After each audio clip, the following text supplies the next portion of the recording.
సాంబశివరావు గారు.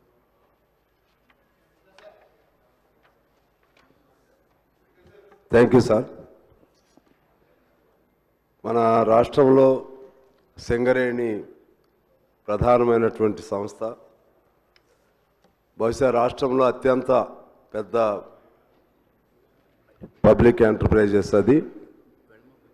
సింగరేణిలో ఇవాళ కార్మిక వర్గంలో పూర్తిగా అసంతృప్తి చోటు చేసుకుని ఉన్నది వివిధ కారణాల వల్ల. వీటిని సరిదిద్దటానికి ప్రభుత్వం సంబంధిత మంత్రులు కానీ లేదా ఆ ప్రాంతంలో సింగరేణి కార్మికులతో సంబంధం ఉన్న నియోజకవర్గాల ప్రతినిధులు కానీ వాళ్ళందరితో కలిసి ఒక మీటింగ్ ముఖ్యమంత్రి గారే స్వయాన ఏర్పాటు చేస్తే ఆ సమస్యలకు పరిష్కారం లభిస్తుంది. లేకుంటే సింగరేణి కూడా కొద్ది రోజుల్లోనే కనుమరుగై మొత్తం ప్రైవేట్ పరమయ్యేటువంటి పరిస్థితులు కనబడుతున్నాయి అధ్యక్ష.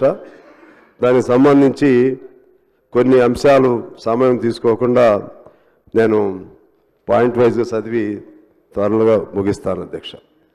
ఒకటి, అక్కడ మెడికల్ పద్ధతి ఒకటి ఉండేది, అంటే డిపెండెంట్ ఎంప్లాయ్మెంట్ కొరకు.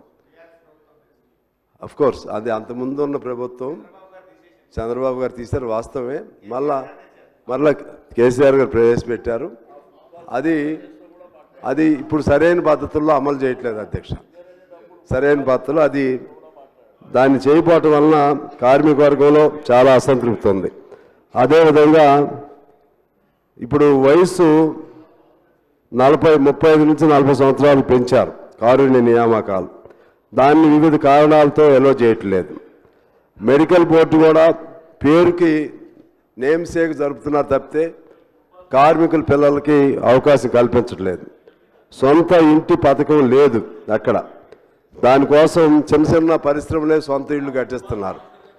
అలాగే మారు పేర్ల సమస్య పరిష్కారం. మారు పేర్లతో ఆ రోజుల్లో ఎక్కేవాళ్ళు, వాళ్ళ పిల్లలు ఇవాళ అన్యాయం అవుతున్నారు. వాళ్ళకి అవకాశం కల్పించాలి. అలాగే నూతన గనుల ఏర్పాటుకు సంబంధించి మనం సరే అక్కడ సెంట్రల్ గవర్నమెంట్ పెట్టినటువంటి ఆ యాక్ట్ వల్ల మన సింగరేణికి వచ్చే మైన్స్ ప్రైవేట్ వాళ్ళకి వెళ్తూ ఉన్నాయి. సరే సాధ్యమైన మేరకు సింగరేణి వాటిని సంపాదించుకోవాలి. సంపాదించుకున్న తర్వాత అక్కడ బొగ్గు అనేది ప్రైవేట్ వాళ్ళకి ఇవ్వకుండా సింగరేణి కార్మికులు చేయాలనే నిబంధన ఉంది. దాన్ని ఉల్లంఘిస్తున్నారు అధ్యక్ష. అది ఆ బొగ్గు వరకైనా సింగరేణి కార్మికులకు అవకాశం ఇవ్వాలి. అలాగే సింగరేణికి దాదాపు 43,000 కోట్ల బకాయిలు జన్కో సంస్థ ఉంది అధ్యక్ష. దాన్ని ఏదో ఒకటి పరిష్కారం చేయాల్సినటువంటి అవసరం ఉంది. అలాగే సింగరేణి కార్మికులకు సంబంధించి పెర్క్స్ అని ఉంటుంది అధ్యక్ష. దానిపైన కోల్ ఇండియాలో వాళ్ళకి ట్యాక్స్ రిఫండ్ చేస్తున్నారు, మన దగ్గర లేదు అధ్యక్ష.